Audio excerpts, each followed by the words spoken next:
دونشان در دل چراغی روشن است و از همه بعد بر تن تو جوشن است. آموزگار افتخار می نماید که انسان را تربیت می نماید. در دل او مهر و محبت و علم و دانش را جای می گرداند. در زمان صاحب استقلالی کشور در حدود شهر دوشنبه تمام امکانیت ها برای علم آموختن و صاحب کسب شدن کودکان و نورسان مهیا گردیده است و کودکان و نورسان با یک نیروی تازه علم و هنر می آموزند و در عرصه بین المللی معرفگری دولت و ملت می گردند. سلام بینندگان گرامی، نشر نوبتی برنامه نسل استقلال را از مؤسسه دولتی مرکز کودکان و نورسان ناحیه اسماعیل سامانی شهر دوشنبه منظورتان می‌گردانیم. باید ذکر نمود که در مؤسسه مذکور یک قطار تعلیم گیرندگان صاحب استعداد تحصیل می‌نمایند که با دانش و هنرشان در چندین آزمون المپیادها اشتراک نموده سزاوار جایهای نمایان گردیدند. امروزها با مؤسسه دولتی مرکز کودکان و نورسان ناحیه اسماعیل سامانی شهر دوشنبه زیاده از 1400 تعلیم گیرنده به محفل‌های این درگاه علم و هنر جلب گردیده برای آموزش علم‌های معاصر و کسب آموزی سفربر گردیدند. با راه ماندن فعالیت پرثمر چنین محفل‌ها پیگیر چند سمت تربیت گرفتن نسل نورس می‌گردد. اول از خود نمودن هنر، دوم از خردسالی در خود تربیت نمودن حس مسئولیت‌ناکی و خودشناسی، بعداً پیدا و استوار نمودن مقام خود در جامعه با واسطه معاشرت با همسالان و کلانسالان در خود تجسم نمودن این همه خصلت‌ها نشان انسان کامل به وای رسیدن است، چون جامعه سالم را انسان کامل به وجود می‌آورد. در مؤسسه دولتی مرکز کودکان و نورسان ناحیه اسماعیل سامانی شهر دوشنبه زیاده از 34 محفل عمل می‌نماید که همه روزه به تعلیم گیرندگان علم و دانش و هنر می‌آموزانند. تعلیم گیرندگان این درگاه از 6 ساله تا 16 ساله جلب گردیدند. هر یک آنها موافق به ذوق و شوق و استعداد خود به محفل‌ها نام‌نویس گردیده بعد از 3 سال تحصیل در مرکز با آنها شهادتنامه از رویه انتخاب کردهشان داده می شود که این افادهگر نسل نورس به علم‌های زمان معاصر و از تکنیک و تکنولوژی نوین برخوردار بودن درک می‌دهد.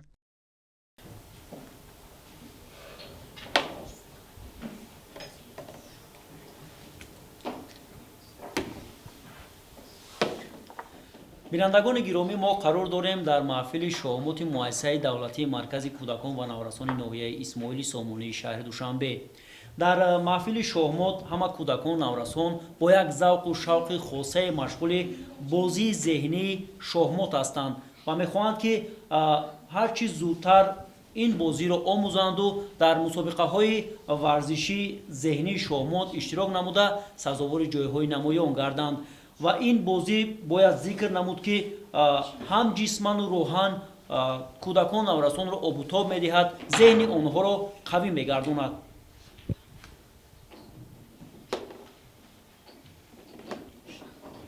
در محفل شامات کودکان و نورسان با یک ذوق و شوق خاصه به این نمود ورزش ذهنی وقت خود را سپری می‌نمایند. آموزگار محفل شامات کوشش می‌نماید تا شاگردانشان تمام نازکی‌های این نمود ورزش را از خود نماید و در مسابقه‌های شهری و جمهوریوی با گرفتن جایهای نمایان سزاوار گردند. شامات چون نمونه عالی صنعت و بازی در اثر بی‌زوال ابوالقاسم فردوسی شاهنامه نیز به طور روشن و واضح معنی داد می‌شود. الکی در سال 1010 تا میلاد در نگاشته‌های کاتالانی دایر به شامات معلومات داده می شود. همچنین از سرچشمه‌های تاریخی برمی آید که در نخست بازی شامات از 4 دانه سنگ عبارت بود و با آن 4 نفر بازی می‌کردند. نام بازی هم در اول شطرنج بود که از زبان فارسی گرفته شده است. ترمینولوژی بازی نیز تا به امروز منسوب به زبان فارسی است. در کشور عزیز ما تاجیکستان نیز این نمود ورزش ذهنی هواداران زیادی را پیدا نموده است. در مرکز کودکان و نورسان ناحیه اسماعیل سامانی شهر دوشنبه با تعلیم گیرندگان این نمود ورزش ذهنی را می‌آموزانند. تعلیم گیرندگان مرکز مذکور با استعداد بلند شاهمات بازیشان در چندین مسابقه‌های شهری و جمهوریوی شرکت ورزیده سزاوار جایهای نمایان گردیدند. من طول 2 سال می‌شود که در مرکز کودکان نورسان با محفل شامات مشغول می‌شوم و در مسابقه‌های شهری اشتراک کرده بودم و جایهای نمایان را سزاوار شدم و کوشش می‌نمایم که در آینده با بازی‌های جمهوریوی اشتراک کرده سزاوار جای نمایان گردم. омӯзгори маҳфили шоҳмот дар маркази кӯдакон ва наврасони ноҳияи исмоили сомонии шаҳри Душанбе аз техникаву технологияи бозии шоҳмот ба дӯстдорони ин навъи варзиш таълим медиҳад. Шогирдони маркази болозикр гардида дар чандин мусобиқаҳо иштирок намуда ба гирифтани ҷойҳои ифтихорӣ мушарраф гардиданд.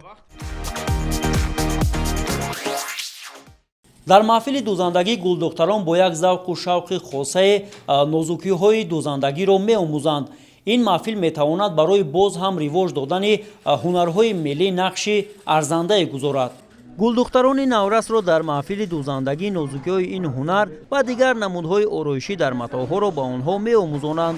омӯзгорони ин даргоҳи илму маърифат ва касбу ҳунар он ҳама таҷрибае ки худ доранд ба таълимгирандагон омӯзонда кӯшиш менамоянд шогирдонашон ба мисли онҳо соҳибҳунар бошаду дар ҷамъият номвар.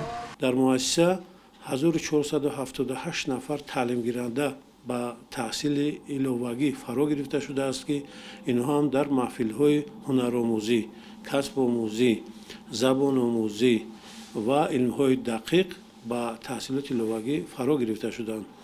дар маҳфилҳои бадеи ҳунарӣ зиёда аз 400 нафар хонандагони муассисаҳои таҳсилоти миёнаи умумии ноҳияи исмоили сомонӣ фаро гирифта шуданд ки инҳо ҳам дар маҳфилҳои асбобҳои зарбӣ, асбобҳои нафасӣ, навозандагӣ, сурудхонӣ ҷалб шуданд.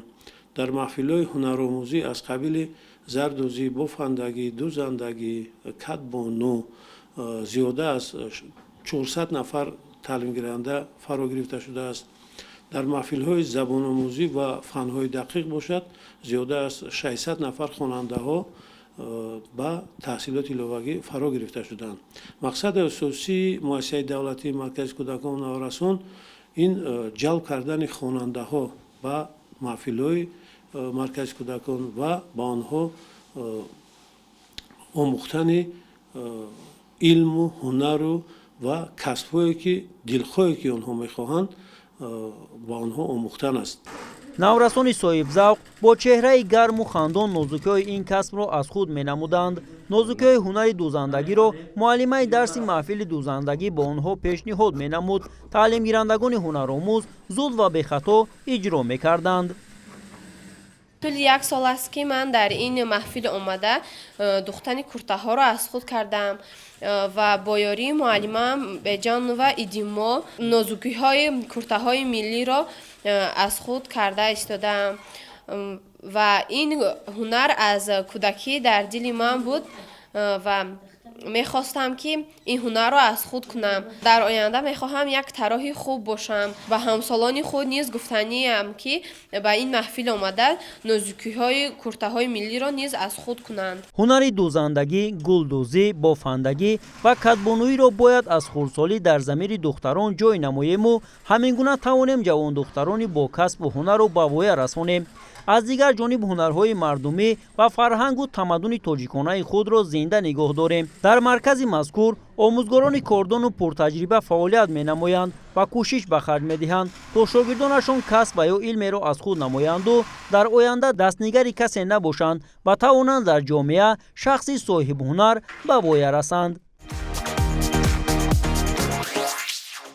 дар маркази мазкур низ ба ҳунарҳои миллӣ хуб диққат доданд ва мехоҳанд ки нозукиҳои касбҳои миллӣ, дӯзандагӣ, бофандагӣ, гулдӯзӣ ва ғайраҳоро ба гулдухтарон омӯзонанд.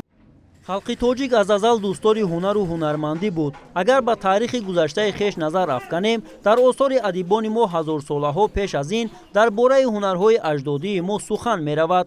аз ин бармеояд ки мардуми тоҷик тӯли асрҳои зиёд дар рушду нумӯи илму фарҳанг ва ҳунари башарӣ саҳми арзанда гузоштааст. гулдухтарони маҳфили ҳунарҳои зардӯзӣ ва гулдӯзии маркази кӯдакон ва наврасони ноҳияи исмоили сомонии шаҳри Душанбе ба омӯхтани ҳунарҳои мазкур буданд. ҳар яки онҳо бо як завқи баланди касбомӯзӣ нозукиҳои гулдӯзӣ ва зардӯзиро аз худ менамуданд. ҳар иҷроише ки барои ҳунарҳои болозикр гардида лозим аст, муаллимаи маҳфили ҳунарҳои миллӣ ба онҳо пешниҳод менамуд. тӯли як сол аст ки ман дар ин муассиса таҳсил мекунам ва аз муаллимаи азиз касби зардӯзиро омӯхта истодам ва мехоҳам дар чорабиниҳое ки дар ҷумҳурӣ мегузарад иштирок намуда ҷойҳои намоёнро ишғол намоям. Инчунин мехостам дар ин муассиса бисёртар зардӯзиро омӯхта истодам. Ба дигарон ҳам тавсия медиҳам ки ба ин муассиса омада зардӯзӣ ва ҳунарҳои мардумиро инчунин биомӯзанд ва дар оянда хор нашаванд. Ҳунар бе аз симу зар гуфтанд. ҳамчунин ба омӯзгорон ташаккури зиёд мегӯям ки ин муассисаро обод карданд ва мехостам ки ҳар як аз ин омӯзгорон ташаккур намоям. ба ҳунари зардӯзӣ мехостам рӯ биёрам. Инчунин мехостам ки гулдӯзӣ ҳам омӯзам ва омӯхта истодаам. Ман аз синни 12-солагӣ шавқу завқ доштам бисёртар ба ин муассиса омада зардӯзиро омӯзам ва инчунин шуд.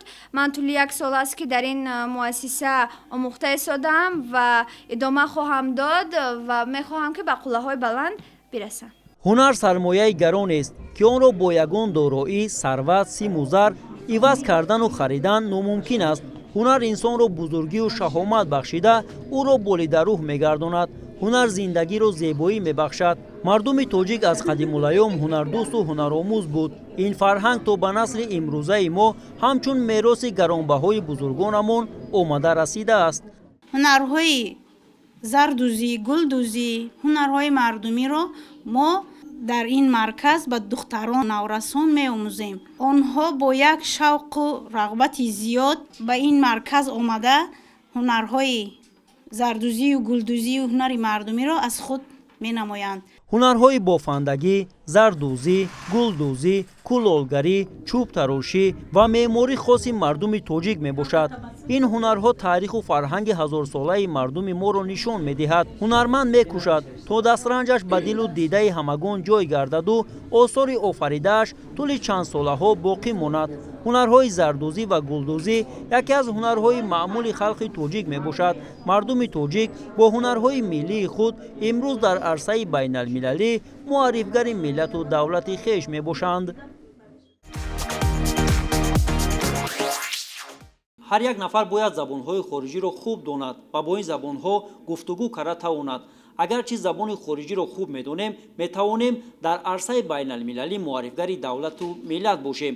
мо қарор дорем дар маҳфили забони англисии маркази кӯдакон ва наврасони ноҳияи исмоили сомонии шаҳр Душанбе. дар маҳфили забони англисӣ омӯзгорон кӯшиш менамоянд ки нозукиҳои ин забонро ба кӯдакону наврасон омӯзонанд ва онҳо бо ин забон хуб гуфтугӯ карда тавонанд. дар маҳфили забони англисӣ ба толибилмон нозукиҳои забони англисиро меомӯзонанд. таълимгирандагони ин марказ ба омӯхтани забонҳои хориҷӣ завқу рағбати хосае доранд ва мехоҳанд донандаи хуби забонҳои хориҷӣ бошанд. омӯзгорони ин боргоҳи илму маърифат кӯшиш менамоянд то шогирдонашон забони англисиро хуб донанду бо ин забон бемонеа гуфтугӯ карда тавонанд. ҳукумати ҷумҳурии Тоҷикистон тамоми шароитҳои лозимаро барои омӯхтани забонҳои хориҷӣ ба наврасону ҷавонон фароҳам овардаанд. яке аз таъкидҳои асосгузори сулҳу ваҳдати миллӣ, пешвои миллат, президенти ҷумҳурии Тоҷикистон муҳтарам Эмомалӣ Раҳмон ин омӯзиши забонҳои хориҷӣ буд. дар ҳақиқат барои ҳар миллати мутамаддин пеш бурдани тамоми илмҳои муосир зарур аст. бахусус омӯхтани забонҳои хориҷӣ аз ҷумла забони англисӣ ва русӣ барои имрӯз дар замони ҷаҳонишавӣ ва пешрафти бесобиқаи илм ва техникаву технология заруру ниҳоят ҳатмист. бояд зикр намуд ки забони англисӣ аз бузургтарин забонҳои дунё ва яке аз шашгонаи забони кории Созмони Милали Муттаҳид мебошад. тӯли 1 сол мешавад ки дар ин ҷо омада истодам ва нозукиҳои забони англисиро аз худ карда истодам. донистани ин забон ба ҳар як мо кӯдакон ва наврасон шарту зарур мебошад. мо бояд дар ин ҷо омада нозукиҳои забони англисиро ёд гирем ва дар оянда то ки азоб накашем ва бояд мо хуб бо ин забон гуфтугӯ карда тавонем. ман ба ҷавонон ва ҳамсолони худам тавсия медиҳам ки ба ин марказ омада забони англисиро аз худ кунанд ва тамоми нозукиҳои онро ёд гиранд. طبق طلبات حکومت جمهوری تاجیکستان و وزارت معارف و علم جمهوری تاجیکستان با مقصد آموزش زبانهای خارجی سیقل دادن قابلیت سخندانی و سخنرانی و وسیع گردانیدن دایره اندیشه و تفکر و جهانبینی نورسان و جوانان در تمام مؤسسه‌های تعلیمی و دانشگاه و دانشکده‌های عالی، مرکزهای آموزشی امروزها در این سمت کار را جانب می‌گردانند. مؤسسه دولتی مرکز کودکان و نورسان ناحیه اسماعیل سامانی شهر دوشنبه در برابر دیگر مؤسسه‌های تعلیمی و مرکزهای آموزشی برای از خود نمودن زبان انگلیسی، آموزگاران این مرکز از تمام متدهای درس آموزی استفاده می‌نمایند تا شاگردانشان با این زبان خوب گفتگو کرده توانند. در شرایط حاضر دانستن چندین زبانهای جهانی، اقتصاد بازارگانی و رواج مناسبت‌های بین‌الخلقی که جمهوری تاجیکستان را شماره زیادی دولت‌های عالم به نیکی و رسمیت شناخته، روابط و رابطه‌های خوب را به راه ماندند. از خود نمودن زبان‌های روسی و انگلیسی همچون زبان‌های معاشرت بین‌المللی از منفعت خالی نمی‌باشد. مسلم است که همه زبان‌ها از جهت برآمد اجتماعی و رقابت خویش به همه علاقه دارند، ولی هر یک زبان مخصوصیت خود را دارد و سرچشمه نادر سخن است. برای همدیگر فهمی، تصویر و افاده حقیقت نقش اساسی می‌بازد. در مرکز کودکان و نورسان ناحیه اسماعیل سامانی شهر دوشنبه همه روزه از ساعت 9 تا 11 و بسط دوم از ساعت 14 تا 16 به تعلیم گیرندگان علم و هنر می‌آموزانند. کودکان و نورسان این بارگاه در روحیه خودشناسی و مهر و محبت به وطن مادر تربیت می‌یابند. سالهای 2020-2040 را 20 ساله آموزش فن‌های دقیق، طبیعت شناسی و ریاضی اعلان نمودند که در مرکز مذکور در محفل خیمیکان جوان نیز به این فن‌های دقیق دقت مخصوص دادند و آموزگاران جوان کوشش می‌نمایند که آن همه تجربه و ملکه‌ای که خود دارند به کودکان و نورسان آموزانند و این نورسانی که شما می‌بینید با یک ذوق و شوق خاصه با آموزش فن‌های دقیق روی آوردند.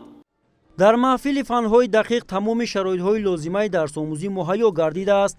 طالب علمان این تعلیمگاه همه روزه از تکنیک و تکنولوژی معاصر علم آموزی استفاده می‌نمایند و با یک ذوق بلند و معرفت انسان دوستی با آموختن کسب و هنر و علم و دانش وقتی خویش را سپری می‌نمایند. آموزگاران مرکز مذکور کوشش به خرج می‌دهند که شاگردانشان از تکنیک و تکنولوژی زمانوی برخوردار باشند و در جامعه شخصی کامل به وای رسند.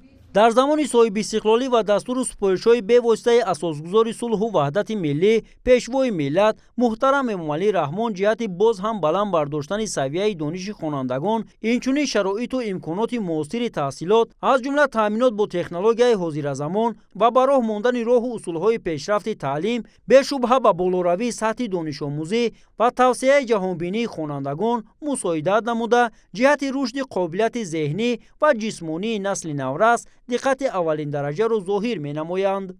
مؤسسه دولتی مرکز کودکان و نورسان ناحیه اسماعیل سامانی شهر دوشنبه از این همه امکانیت‌های موجوده درست و سری وقتی استفاده می‌نمایند و در جامعه سهم ارزنده خود را می‌گذارند. در سال 2023 مؤسسه دولتی مرکز کودکان و نورسان ناحیه اسماعیل سامانی با یک چند دستاورد نویل گشت و یکی از دستاوردهای اساسی این بود که ما آزمون بهترین راهبر سازمان خوانندگان رو در ناحیه گذراندیم و راهبر سازمان خوانندگان ما در شهر دوشنبه سزاوار جای اول گشت و در آزمون جمهوریوی نیز سزاوار جای یکم گشت. این هم باشد صبری الله می باشد که از لیسه رقم 3 برای خوانندگان بالاقت شهر دوشنبه باشد که در ناحیه اسماعیل سامانی جایگیر شده است.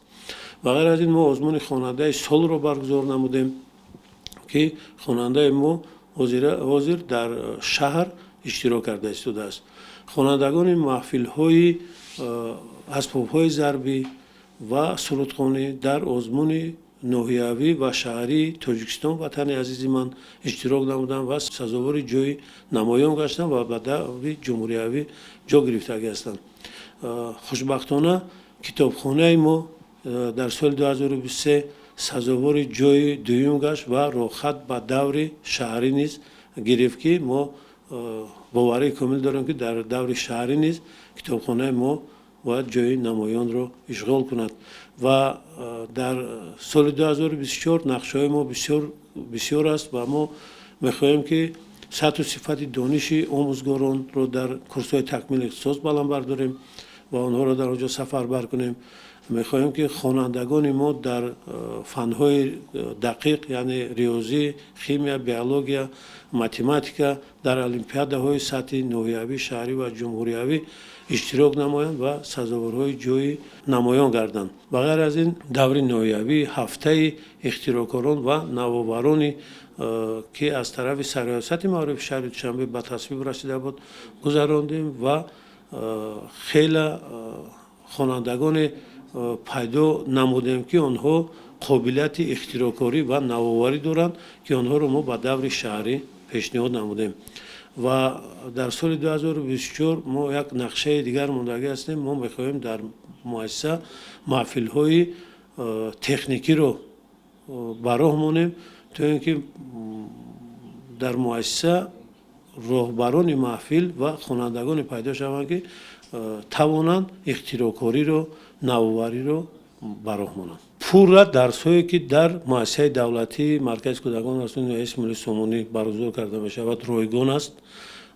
дар ягон маҳфил маблағ ҷамъ карда намешавад ва мо бо итминони комил гуфта метавонем ки маҳфилчиёни мо аз рӯи шавқу рағбати худ ба муассиса омада дарсҳои худро, ҳунарҳои худро сайқал медиҳанд. зиндагии бузургони миллат барои ҳар як фарди солеҳу солим дарси зиндагӣ аст ва сабаби пешрафту соҳибқадр гардидани ӯ дар ҷомеа мебошад.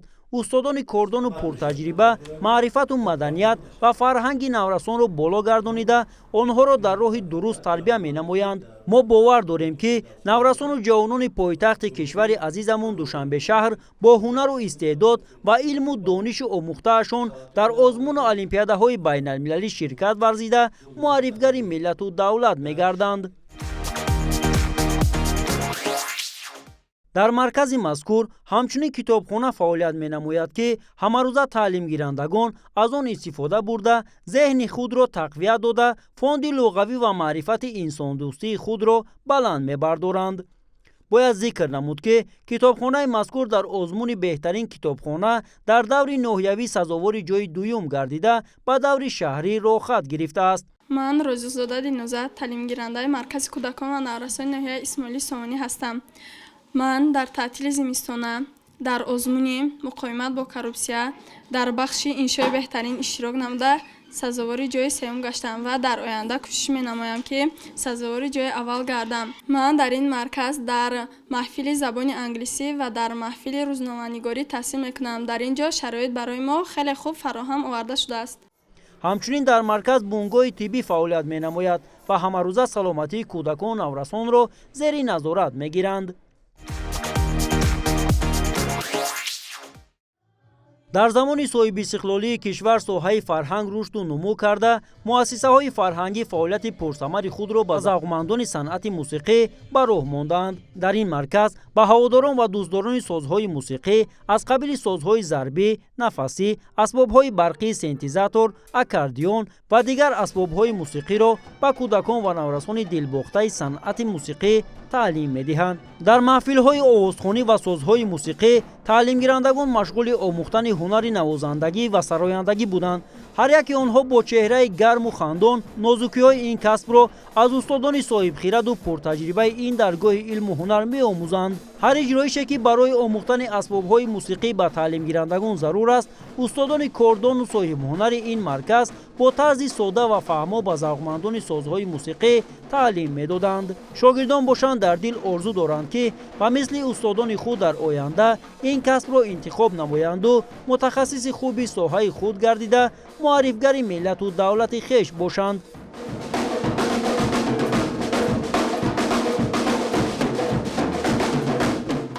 ҳар як миллат бо доштани таърих, тамаддун, фарҳанг ва сарзамини худ метавонад як давлати поянда ташкил намояд. фарҳанг асоси шинохти миллат ва давлат аст. халқи тоҷик бо доштани фарҳанги хоси худ ҳамеша суннатҳои аҷдодии худро эҳтиром ва нигоҳ медорад. бешубҳа санъати мусиқӣ боигарии тоҷикон аст ва дар раванди ҳаёти беш аз ҳазорсолаи миллат ӯро ҳамеша ҳамроҳ буд.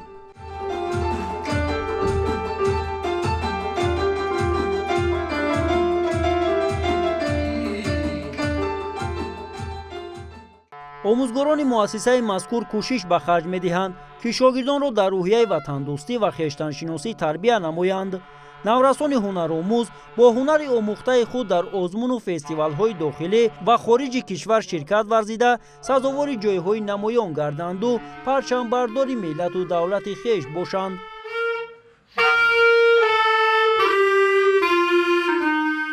дар маркази эҷодии кӯдакон ва наврасони ноҳияи исмоили сомонӣ бисёри маҳфилҳо ҳастанд ва вуҷуд доранд. аз қабили масалан забони русиву забони англисию маҳфили зардӯзиву маҳфили кларнетаву доираву вағайра вағайра обу химия ҳаст инҷа ва ғайри ва дар баробари ҳамин маҳфилҳо ман яке аз роҳбарҳои маҳфили навозандагие ки асбобҳои барқӣ ба монанди синтезатору бо инҷа аккордеон ҳаст, ман ба бачаҳо амин асбобҳоро меомӯзонем ва аз худ мекунем ва бачаҳо бисёр шавқи беандоза доранд ба ин чиз. бисёр мехоҳанд ки ҳамин нозукиҳои асбобҳои ҳамин мусиқиро аз худ кунанд бачаҳо. аввалан пеш аз ҳама омӯхтани нотаҳои мусиқиро баъд чанд октава иборат ҳаст аз ҳамин асбобҳо. баъд мо кӯшиш мекунем ки бачаҳоро аввалан аз мусиқиҳое ки осонтар ҳастанд ба мусиқиҳои бачагона ҳастанд аз ҳавоё сар карда оҳиста оҳиста баъд ба мусиқиҳои камтар вазминтару дигар тараш мебурем.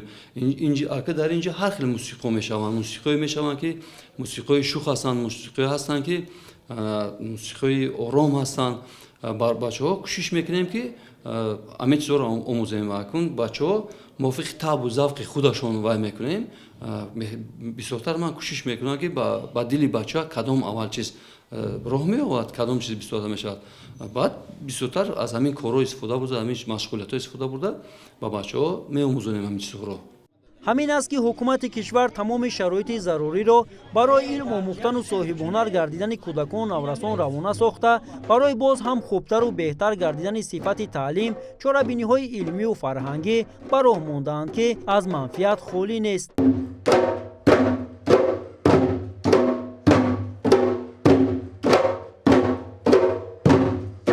дар шӯъбаи бадеӣ маркази эҷодии кӯдакон наврасони ноҳияи исмоили сомонӣ зиёда аз 15 маҳфил кору фаъолият мекунанд.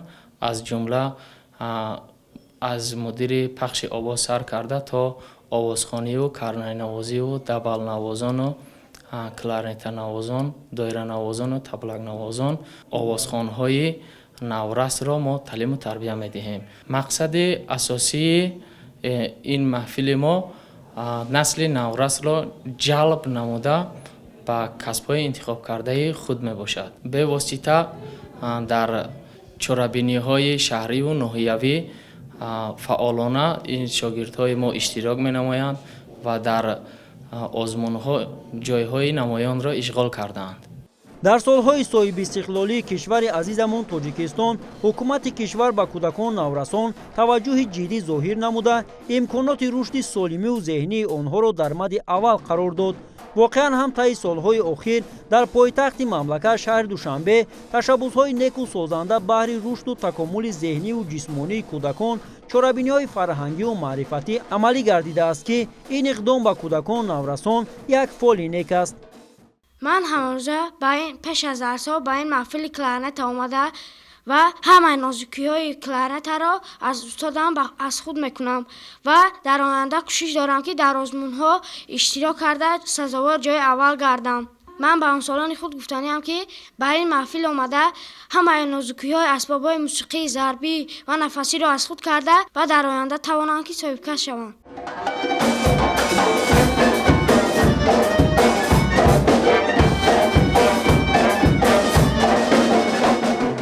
дар замони соҳибистиқлолии кишвар барои кӯдакон, наврасону ҷавонон тамоми имкониятҳо барои илм омӯхтану соҳибкасб шудан муҳайё гардидааст. бо дастгириҳои асосгузори сулҳу ваҳдати миллӣ пешвои миллат президенти ҷумҳурии Тоҷикистон муҳтарам Эмомалӣ Раҳмон ва раиси шаҳри Душанбе муҳтарам Рустами Эмомалӣ дар муассисаҳои ҳудуди шаҳр тамоми имконият барои илм омӯхтану касбомӯзӣ муҳайё гардидааст ки то наврасону ҷавонон соҳиби хату савод ва касбу ҳунар гарданд.